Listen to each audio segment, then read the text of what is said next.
My inspiration for getting into roller derby was I went and watched a game in Phoenix, and I thought it looked insane. I thought it looked crazy. I wanted nothing to do with it. And a few weeks later, a couple of my friends were saying they were going to go try out. And I knew how to skate, so I kind of tagged along, and I totally fell in love with it from my first practice. And they all quit like 3 months later, and 12 years later, here I am with the Texas Rollergirls, which was kind of my dream to end up here anyways. I got my name back in Arizona where I first started skating about 12 years ago, and the team I was on was the Bad News Beaters. So we went for some sort of baseball themed names, like Mickey Dismantle was one of my teammates, and I was Babe Ruthless. I thought it fit well. I got started in roller derby. My father was a street skater, and I skated the streets of Houston growing up most of my life. Really rough and rugged. He used to tell me about old school roller derby. So I got to hear stories of like derby in the 70s. And then in Bloomington, Indiana, I saw it and became a huge fan. And my friends and family convinced me that I wasn't too small or wasn't that I was experienced enough that I could be athletic enough to do it. I would describe our games as really fast-paced, hard-hitting. You really got to pay attention. There's a lot going on.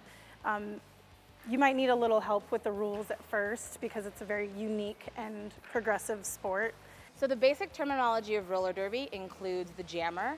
She's the one that wears a star on her helmet, and she's the one that's able to score points. There's the pivot, who is known as the leader on the track, and she has a helmet panty with a stripe across it. There's the pack, which are made up of blockers.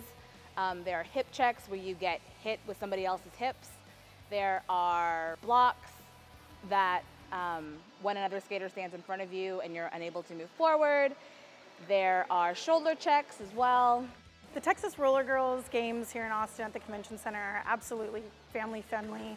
In fact, I believe kids get in free 5 and under, and the kids the girls are very friendly, autographs, take pictures. They're not always totally sure what's going on, but they know they like it, and it's fun for the parents to get to come have a beer and cheer and yell and get excited and bring the kids along too. My favorite things to talk about with roller derby is that this is the most athletic you can get on roller skates. We are just as wild and crazy as people imagine. It's stunning, the big hits are miraculous, but the level of athleticism and dedication these players put into training and these wild skills that it takes that you see on the track, we practice hours and hours and hours and days and years to master. And this league in particular is true mastery of the sport. So you can see high-level athleticism, pro derby, women power, built from the ground up. We manage this organization. We don't just play in it. We volunteer for it, we pay for it, and we love it. So it's a lot of work and a lot of heart that we put into it. So come and watch us play. We do it just as much for you as for us. You can catch the ladies in action at the Texas Rollergirls Championship doubleheader. It's Saturday, August 22nd at the Austin Convention Center. Go to texasrollergirls.org for more information.